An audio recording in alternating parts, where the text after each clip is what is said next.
In the heart of a vast, sun-scorched desert lay a small village named Dune. The village was nothing more than a cluster of mud-brick huts surrounded by endless dunes that stretched as far as the eye could see. It was a place where time seemed to stand still, untouched by modernity or technology. People here lived simple lives, relying on trade caravans and ancient wells for survival. Among them lived Joram, a young man with an insatiable curiosity about the world beyond the sands. Joram wasn't like the others in Dune. While most villagers were content with their routines, he spent his days exploring abandoned ruins scattered across the desert, searching for forgotten treasures and stories from another era. His tan skin bore the marks of countless hours under the blazing sun, and his dark hair was perpetually tousled by the wind. He often dreamed of adventure, though no one else in the village shared his enthusiasm. Still, Joram never let their indifference dampen his spirit. One particularly scorching afternoon, as the heat shimmered above the golden dunes, Joram stumbled upon something unusual while scavenging near an old oasis. Half buried in the sand was what appeared to be a strange, crystalline object glinting faintly in the sunlight. Intrigued, he knelt down and carefully brushed away the grains of sand until it revealed itself. A sleek, otherworldly device unlike anything he had ever seen. Its surface pulsed faintly with a soft purple light, almost alive in its glow. Before Joram could fully comprehend what he had found, a sudden sound startled him. A low groan came from behind a nearby rock formation. Clutching the mysterious artifact, he cautiously approached the source of the noise. There, sprawled awkwardly on the ground, was a figure unlike any human he'd encountered before. Her skin shimmered with a deep lavender hue, smooth yet radiant under the harsh desert sun. She wore garments that seemed woven from materials both alien and elegant, layers of fabric that shifted colors depending on how the light hit them. Her eyes, wide and almond-shaped, gleamed with intelligence but also pain. One arm clutched her side, and blood stained the intricate patterns of her attire. Without hesitation, Joram rushed to her aid. "Hey, are you all right?" he asked, though he doubted she would understand his language. To his surprise, she responded weakly in broken words that somehow resonated with familiarity. "Water, please." Though her voice was strained, there was no mistaking the urgency in her tone. Joram quickly retrieved his canteen and helped her drink. As she sipped cautiously, her gaze locked onto his face, studying him intently. For a moment, all they could hear was the whisper of the wind through the dunes. Finally, she spoke again, this time managing a few coherent phrases. "Thank you. Safe now." Her accent was peculiar, lilting, as if every word carried weight far beyond its meaning. "Who are you?" Joram ventured, unable to hide his astonishment at encountering someone so clearly not of this world. She hesitated, then replied cryptically, "I am Velethra." Before he could press further, she winced in discomfort, clutching her injured side once more. Whatever battle or ordeal she had endured, it was clear she needed help, and fast. With little thought for himself, Joram hoisted her gently onto his back and began the long trek back to Dune. Along the way, questions swirled in his mind. Who, or what was Velethra? Why had she crashed here, alone and wounded? And why did she seem so reluctant to explain herself? Back in the village, whispers spread like wildfire when Joram returned with Velethra draped over his shoulder. Villagers gathered around, their expressions ranging from awe to suspicion. Some muttered prayers, believing her arrival signaled divine intervention. Others whispered warnings of curses brought by outsiders. But Joram ignored them all, focusing instead on getting Velethra into his modest home. He laid her down on a cot fashioned from woven reeds and covered her with a thin blanket. Using basic supplies from his medicine kit, an assortment of herbs and salves collected during his explorations, he tended to her wounds as best he could. The gash along her ribs looked severe, but after cleaning and bandaging it, he noticed her breathing ease slightly. Exhausted, she drifted into a restless sleep. As night fell, the temperature plummeted, and the village quieted save for the occasional hoot of an owl or distant howl of jackals. Sitting cross-legged beside her makeshift bed, Joram couldn't shake the feeling that he'd stumbled into something extraordinary. What secrets did this enigmatic woman hold? And why had fate chosen him to cross paths with her? The next morning, Velethra woke up feeling marginally better, though her movements were still stiff and guarded. Joram greeted her with a warm smile, holding out a bowl of stew made from dried dates and scraps of goat meat. "Not exactly gourmet," he admitted sheepishly, but it'll keep you strong. Velithra accepted the food graciously, her fingers brushing against his briefly as she took the bowl. "This is kind," she said softly, her lilting accent adding an almost musical quality to her words. They ate in silence for a while, the tension between them slowly melting away. When she finished, she placed the bowl aside and looked at him with those piercing, intelligent eyes. "I owe you much," she began, her tone serious. "You've shown kindness where many would have turned away." Joram shrugged modestly, though he couldn't deny the flutter of pride swelling within him. "It's what anyone would have done," he replied, even though he knew that wasn't entirely true. Few in Dunehaven would have gone out of their way to help a stranger, let alone one who looked so different. Over the course of the day, they talked intermittently, piecing together fragments of each other's worlds. Velithra revealed little about herself directly, but her descriptions painted vivid images of planets bathed in twin suns, cities floating among clouds, and cultures rich with traditions older than humanity itself. In return, Joram told her tales of Dunehaven, its history, its people, and his own dreams of exploration. She listened intently, her expression shifting between wonder and amusement, especially when he recounted some of his clumsier misadventures in the desert.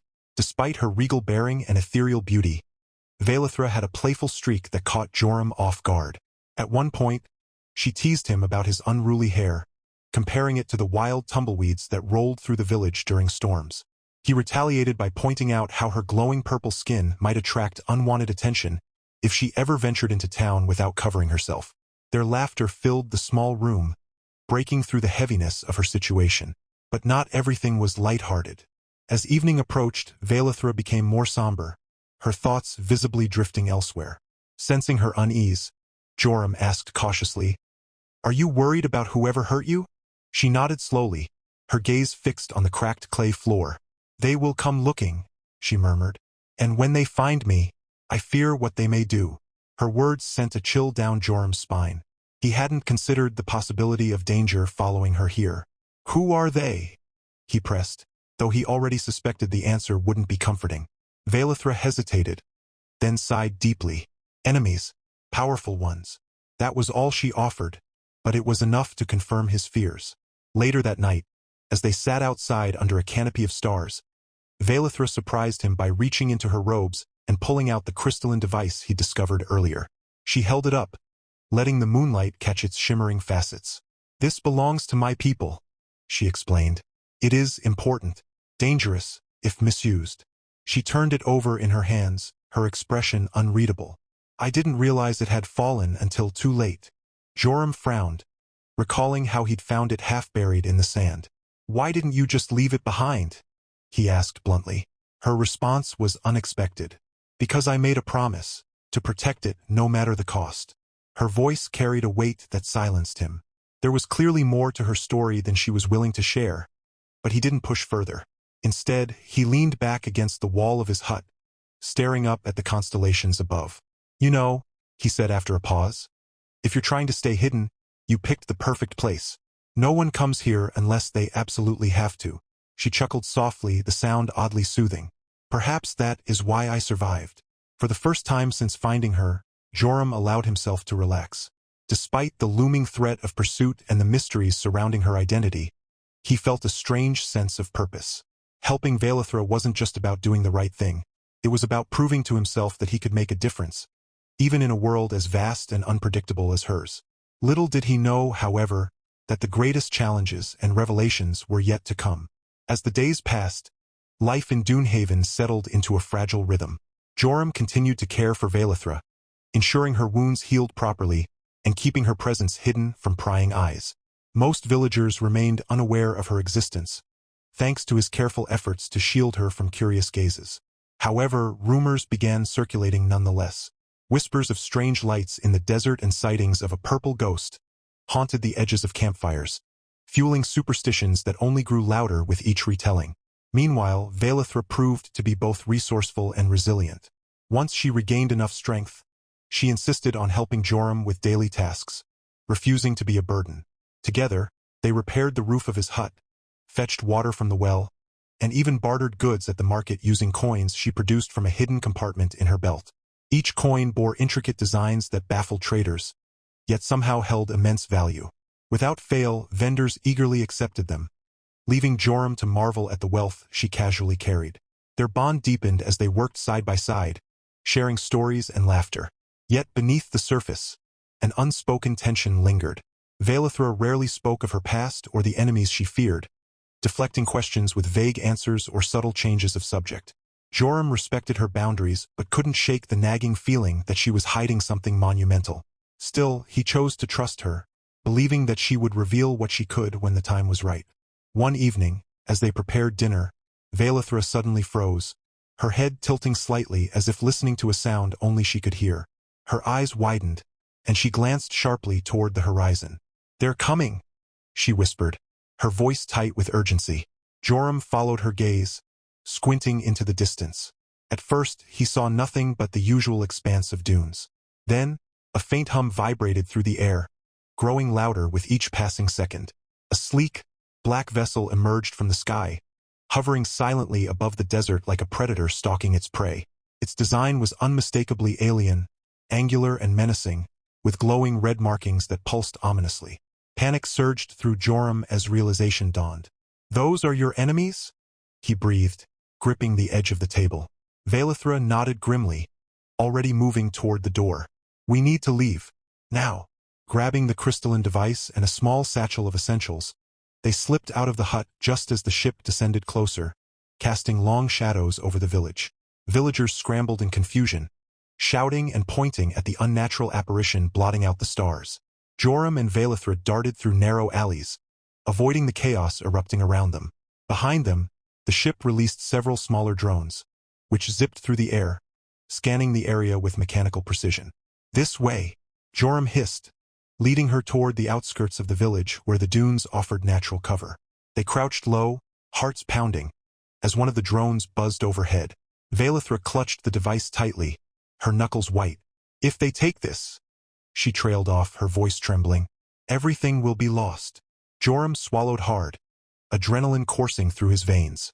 "Then we won't let them take it." His determination surprised even himself, but there was no turning back now. He glanced around, spotting a rocky outcrop not far away. "Follow me." They sprinted across the open sand, dodging blasts of energy fired by the drones. The heat of the beams singed the air, leaving scorch marks where they struck.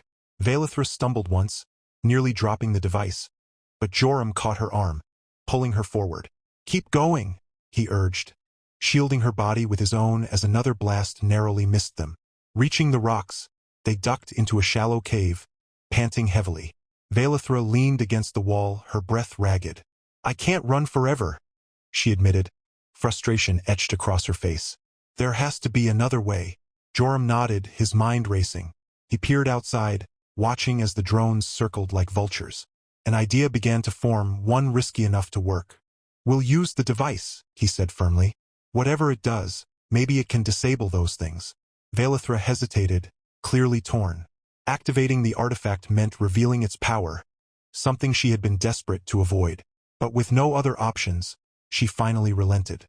"Very well," she said, her voice steady despite the fear in her eyes. "But you must trust me completely." Taking a deep breath, she activated the device. A brilliant beam of violet light shot outward, striking one of the drones mid-flight. The machine shuddered violently before exploding in a shower of sparks. Encouraged, Velithra adjusted the settings, aiming at another drone. This time, the light enveloped it, freezing its movements before disintegrating it entirely. Cheers erupted from the villagers below, who had taken refuge behind walls and carts, witnessing the spectacle with awe. But their relief was short-lived. The main ship responded by deploying more drones, accompanied by a deafening roar as it lowered itself closer to the ground. Soldiers clad in black armor emerged, weapons drawn. They moved with calculated precision, fanning out to surround the area. Joram cursed under his breath. "They're not giving up." Velithra stood resolute, clutching the device with both hands. "We fight," she declared, her voice unwavering. "Together." Joram nodded, drawing courage from her resolve. Side by side, they stepped out of the cave, ready to face whatever came next. The soldiers advanced steadily, their boots crunching against the sand. One of them raised a hand, signaling for his comrades to halt. He removed his helmet, revealing sharp features and cold, calculating eyes. "Surrender the artifact, Your Majesty," he called out, his voice dripping with mockery. "Or watch these primitives burn." Jorum's stomach churned. "Your Majesty?" He turned to Vaelithra, whose expression had hardened into a mask of fury. "Your royalty?" he whispered, incredulous. She didn't respond, her focus entirely on the enemy commander. "So this is how far you've fallen, General Krylos," she spat, her tone laced with disdain. "Reduced to threatening innocence?" The general smirked, stepping closer. "Desperate times call for desperate measures, my queen. Hand over the nexus core, and I might spare your pet." Jorum bristled at being referred to as a pet, but Vaelithra placed a calming hand on his arm. "Don't let him provoke you," she murmured before addressing Krylos again. "You underestimate them, as you always have.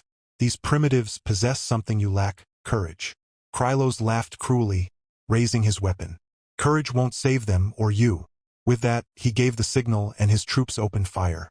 Bolts of energy sizzled through the air, forcing Jorum and Vaelithra to dive for cover. Sand exploded in showers around them as they scrambled to evade the relentless assault. Thinking quickly, Jorum grabbed a discarded metal shield from a nearby cart and used it to deflect incoming shots. "What now?" he shouted over the din. Vaelithra hesitated, then thrust the nexus core into his hands. "Hold this," she commanded. "I'll draw their fire." Before he could protest, she leapt out of hiding, her glowing form creating a stark silhouette against the night sky. "Looking for me, Krylos?"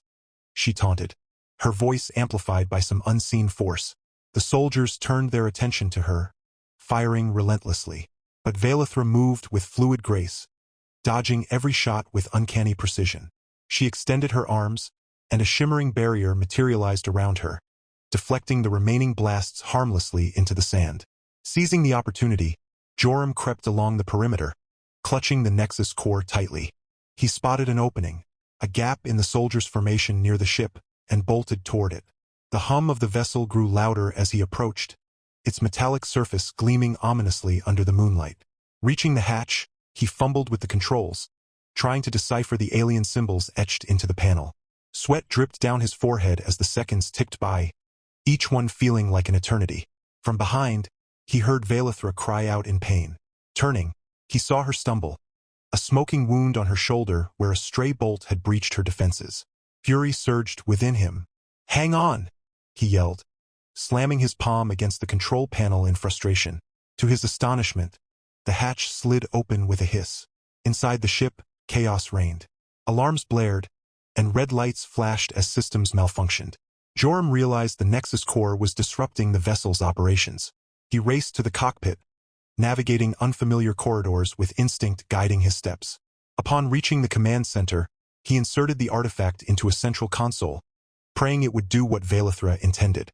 The effect was immediate. The ship shuddered violently, throwing Jorum to the floor.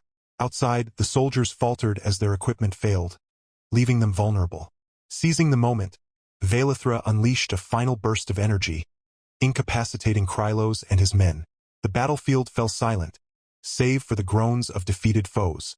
Exhausted but triumphant, Vaelithra limped toward the ship, meeting Jorum at the entrance.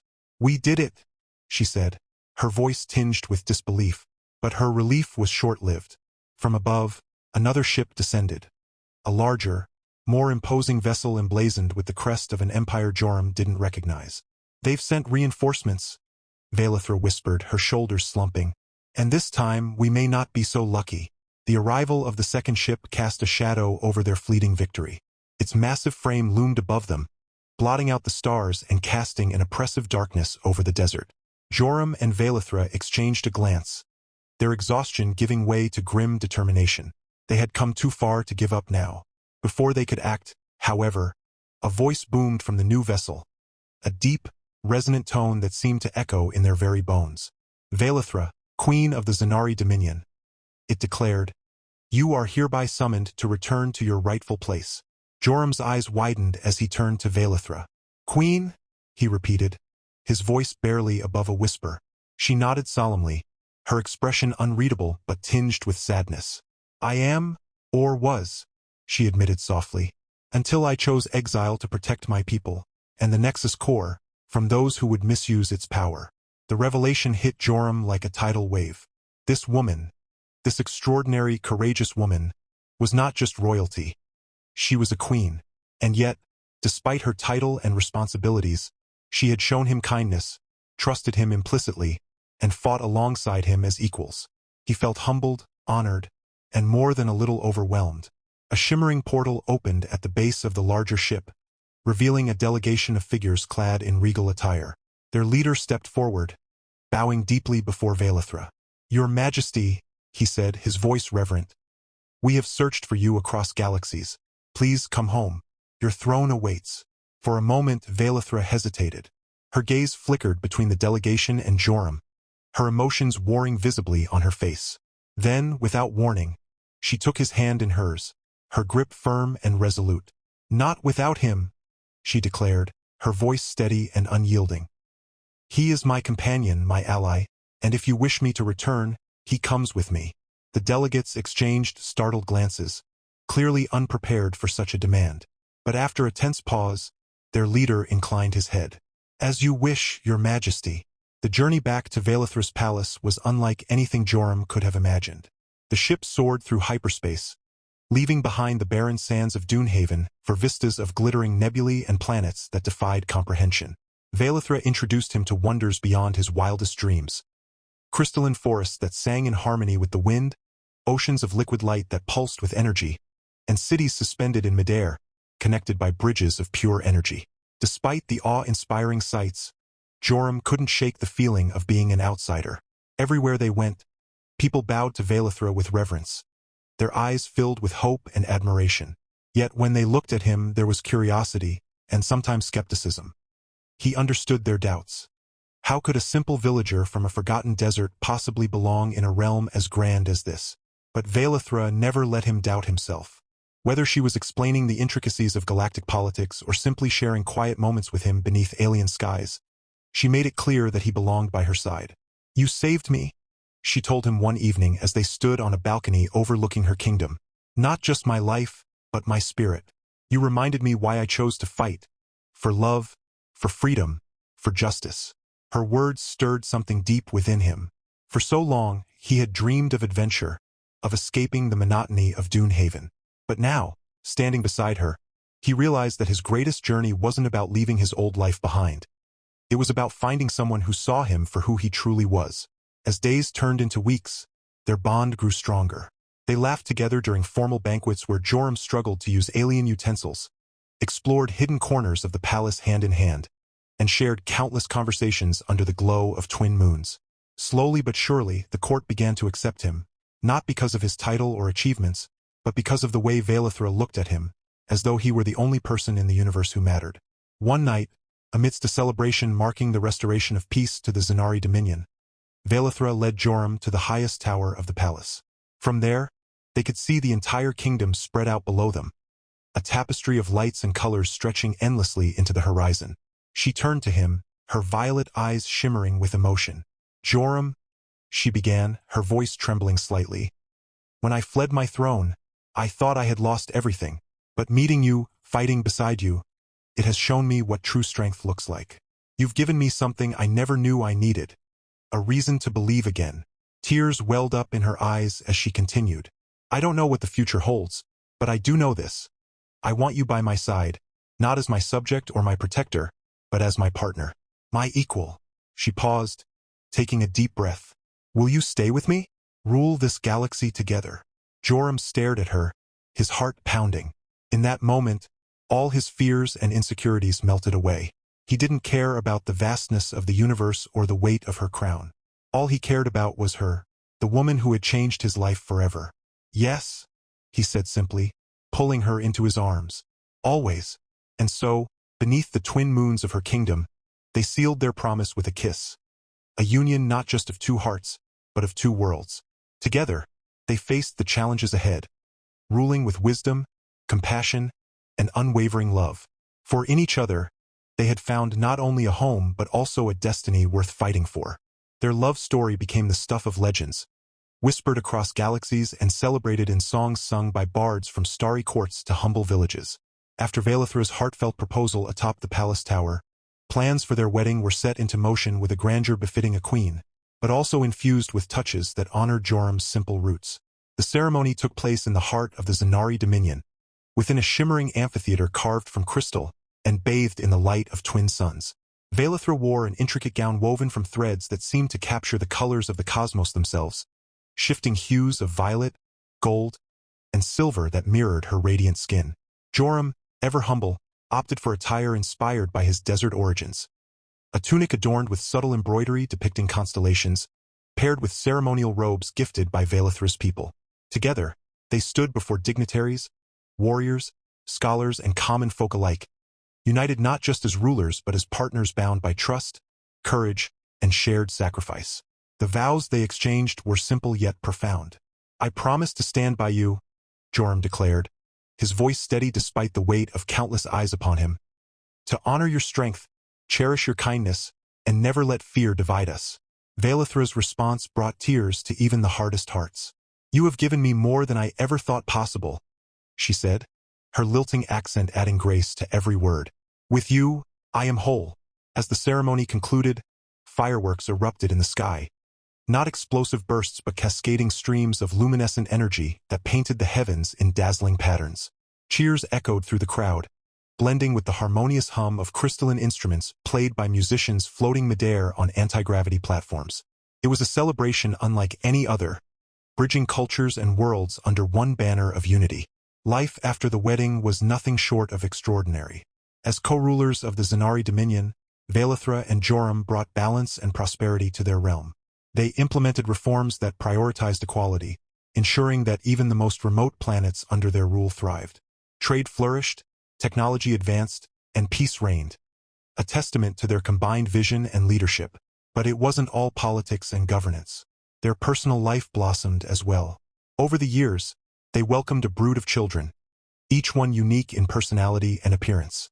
Some inherited Vailithra's lavender complexion and luminous eyes, while others bore traces of Joram's earthy features. Dark hair, warm smiles, and an adventurous spirit, their palace became alive with laughter, mischief, and endless curiosity as the royal family explored its many wonders together.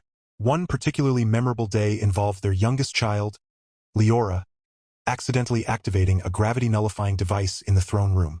Chaos ensued as chairs, cushions, and even courtiers floated helplessly toward the ceiling. Joram couldn't help but burst out laughing, earning a mock-scolding glare from Vailithra, who then joined in the mirth when Leora giggled uncontrollably, clinging to her father like a tiny astronaut discovering zero gravity for the first time. Despite their wealth and power, Vailithra and Joram ensured their children understood the value of humility and compassion. Every summer, they visited Dune, where Joram introduced them to the simplicity and beauty of his childhood home. The villagers, who had once regarded Vailithra with awe and trepidation, now embraced her as part of their community. Children ran barefoot through the dunes, playing games taught by both human and alien traditions, while elders shared stories around campfires beneath the stars. These trips reminded Joram of how far he'd come, and how much he owed to the woman who had changed everything. Watching Vailithra interact with the villagers, teaching them about sustainable farming techniques, or offering resources to improve their lives, filled him with pride. She was no longer just a queen. She was a bridge between worlds, fostering understanding and connection wherever she went. Years turned into decades, and though time inevitably left its mark, their bond only grew stronger. Even as rulers, they made time for quiet moments, stargazing from the palace balcony, reminiscing about their early adventures, or simply enjoying meals together without interruption, a rare luxury. Their love remained a beacon of hope for their people, proof that differences could be overcome and that true partnership transcended boundaries. When asked about their secret to happiness, Vailithra often replied with a smile, "We chose each other, not because we were perfect, but because we believed in what we could build together." Joram would nod in agreement, adding, "And because sometimes, fate gives you exactly what you need, even if you didn't know you needed it." Their legacy extended beyond their reign. As their children grew, they too embraced roles as leaders, diplomats, artists, and explorers, carrying forward the values instilled by their parents. Under their guidance, the Zanari dominion expanded not through conquest but through alliances built on mutual respect and cooperation. Entire civilizations flourished under this new era of peace, forever grateful to the unlikely couple who had paved the way. In their twilight years, Vaelithra and Joram retired to a secluded estate nestled within a valley of bioluminescent flowers. There, surrounded by nature's quiet majesty, they watched their grandchildren grow, sharing tales of their adventures and imparting lessons learned over a lifetime. Though their bodies aged, their spirits remained youthful, fueled by memories of love, laughter, and triumph. And so, Queen Vaelithra and King Joram lived out their days in harmony, their story etched into the annals of history as a testament to the power of love, courage, and unity. From the sands of Dune Haven to the glittering halls of the Zanari Dominion, theirs was a journey that spanned galaxies and touched countless lives along the way.